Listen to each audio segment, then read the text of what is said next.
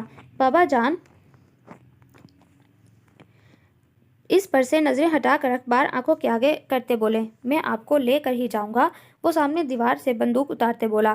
تابش بھائی وہاں سے اٹھ کر رفو چکر ہو گئے، جانتے تھے کہ 1 گھنٹے کی بحث چلے گی، نہ وہ مانے گا نہ بابا جان مانیں گے۔ اس نے الماری میں سے رائفل بھی نکال لی اور اس میں گولیاں بھرنے لگا۔ بیکار ضد کر رہے ہو، بابا جان ہنسے۔ اور جو میں آپ کو لے کر جاؤں تو؟ وہ ہٹیلے لہجے میں کہتے ہوئے ہنسا۔ کیا مصیبت ہے یار؟ بابا جان نے ہنس کر اخبار ایک طرف پھینک دیا۔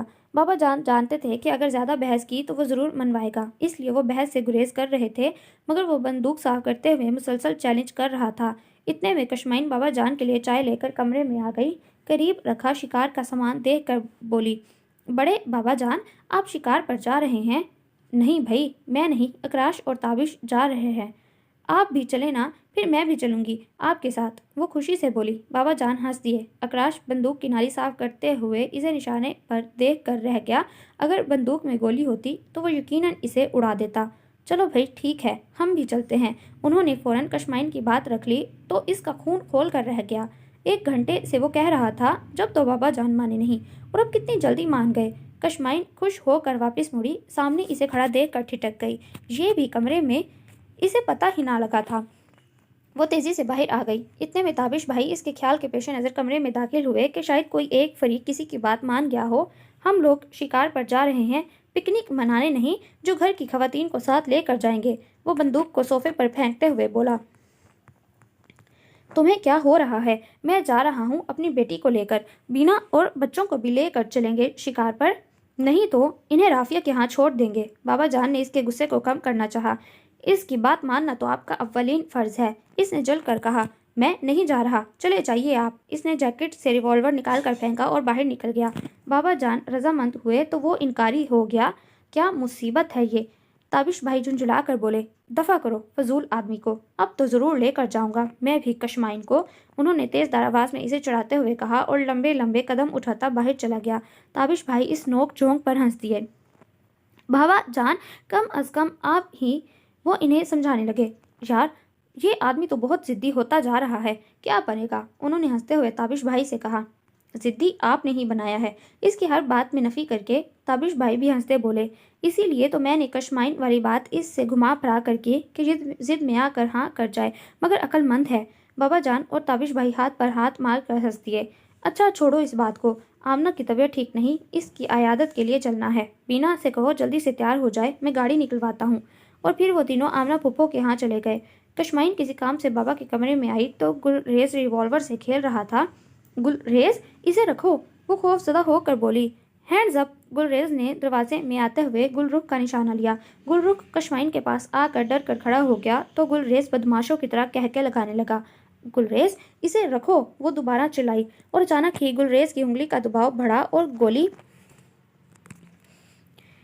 چل گئی۔ گولی ان کے پاس سے ہوتی ہوئی سامنے دیوار پر جا لگی، جہاں دیوار گیر شیشہ نصب تھا۔ پورا کا پورا شیشہ زمین بوس ہو گیا۔ ایک لمحے کو دھماکہ ہوا اور پھر سکوت چھا گیا۔ گلریز کے ہاتھ سے ریوالور گر گیا اور وہ سہم کر ایک طرف کو کھڑا ہو گیا۔ کشمائن نے آگے بڑھ کر فوراً ریوالور اٹھا لیا۔ گولی کی آواز سن کر اکراش تیزی سے کمرے میں داخل ہوا۔ ریوالور اس کے ہاتھ میں تھا۔ دونوں بچے سہمے ہوئے کھڑے تھے۔ سچویشن ایسے تھی کہ ہر آنے والا یہی اندازہ لگاتا کہ گولی اسی سے چلی ہے۔ اکراش نے آگے بڑھ کر ریوالور اس سے چھمٹا اور ایک سناٹے دھار تھپڑ اس کے گال پر ثبت کیا۔ وہ اس اچانک آفتاب پر چکرا کر رہ گئی۔ آنکھوں سے موٹے موٹے آنسو رواں ہو گئے اور وہ بس اسے معصومیت سے دیکھتی رہ گئی۔ چاچو، گولی پھپھو نے نہیں گلریز نے چلائی تھی، گل رخ نے فوراً بات کلیئر کی۔ اس نے بے انتہا چونک کر پہلے گلریز اور پھر کشمائن کی طرف دیکھا۔ اس کی آنکھوں سے آنسو بہہ رہے تھے اور چہروں پر انگلیوں کے نشان بھی ثبت تھے۔ اکراش نے فوراً نظریں جھکا لی۔ اسے اپنی جذباتی کیفیت پر بے انتہا شرمندگی ہوئی تھی۔ غصہ تو اسے کل سے کسی اور بات پر تھا اور آج اس نے بے تکی بات پر اتارا، اور وہ بھی بنا قصور کے۔ وہ چپ چاپ کمرے سے باہر نکل گئی اور وہ پشیمانی سے ہاتھ ملتا رہ گیا۔ دل میں جانے کیسا ملال گھر آیا کہ وہ ملول سا ہو گیا۔ کافی دیر تک وہ بے چینی سے ٹہلتا رہا، کیا کرے کیا نہ کرے۔ اور پھر بابا جان کو جب اس بات کا پتہ چلا تو وہ بھی قیامت کھڑی کریں گے۔ اس نے گلریز اور گل رخ سے کہا کہ انہی کے ذریعے یہ بات پھیلنے کا امکان تھا کہ یہ بات کسی کو نہ بتائیں۔ پہلے اس بات میں گلریز نے گردن ہلائی، ساتھ ساتھ گل رخ نے بھی تائید کی۔ گڈ۔ اس نے انہیں جیب سے 100 کے 2 نوٹ نکال کر تھمائے اور انہیں ساتھ سختی سے منع بھی کیا کہ اگر یہ بات نکل گئی تو ان کا دم نکال دے گا۔ یہاں تو اس نے بندوبست کر دیا، لیکن دل میں عجیب کیفیت اور ملال تھا۔ سب کے سامنے بات صرف شیشہ ٹوٹنے تک بتائی گئی جس طرح سے ہوئی تھی، مگر کسی نے یہ نہ بتایا کہ اس نے کشمائن کے تھپڑ بھی مارا۔ اس نے شکر کا سانس لیا۔ اگلے روز وہ کام کے سلسلے میں لاہور چلا گیا۔ عجیب بے کلی سی تھی دل میں، سب کچھ ہونے پر بھی دل خالی خالی سا لگ رہا تھا۔ وہ اپنی اس کیفیت کو کوئی نام نہ دے پایا۔ عامر کے ہاں ٹھہرا ہوا تھا۔ عامر اس کی کیفیت کو نوٹ کر رہا تھا، چپ چپ سا، کھویا کھویا سا کراش اسے پہلے کی نسبت بدلا بدلا لگا۔ کیا بات ہے، کچھ بدلے بدلے لگ رہے ہو؟ عامر نے اس سے سنجیدگی سے پوچھا۔ پتہ نہیں یار، کیا ہو گیا ہے مجھے؟ وہ اپنی الجھن خود بھی نہیں سمجھ پا رہا تھا۔ نیند نہیں آتی، بھوک نہیں لگتی، دماغ خشک ہو گیا ہے، سوچنے سمجھنے کی صلاحیت مفقود ہو گئی۔ کمرے میں داخل ہوتے ہوئے نوید نے اس کا حال دل بیان کیا۔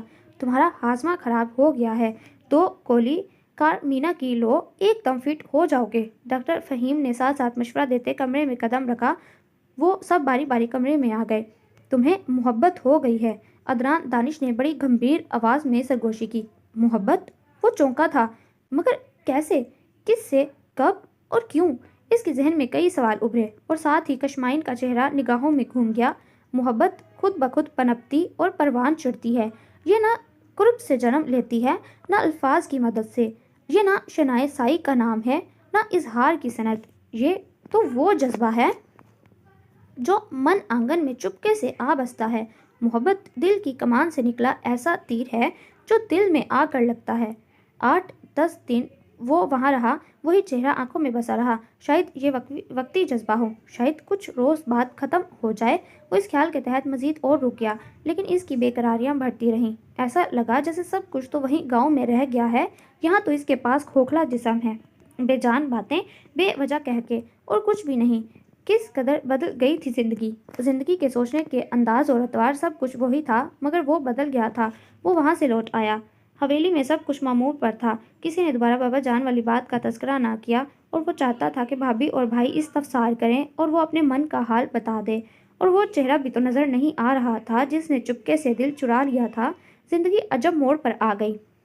وہ چاہتا تھا کہ اس سے دوبارہ رائے لی جائے، مگر ایسا لگ رہا تھا جیسے کسی نے کوئی بات کی نہ تھی۔ تھک ہار کر وہ خود ہی بھابھی کے پاس چلا آیا، جہاں تابش بھائی بھی موجود تھے۔ آؤ یار بیٹھو۔ تابش بھائی نے اسے اپنے پاس بٹھایا اور اس سے کاروباری باتیں کرنے لگے۔ ادھر ادھر کی باتوں کے بعد خود ہی وہ موضوع پر آیا۔ بابا جان نے جو بات کی تھی اس کا جواب نہیں لیا آپ لوگوں نے ابھی تک؟ وہ بلا تمہید بولا۔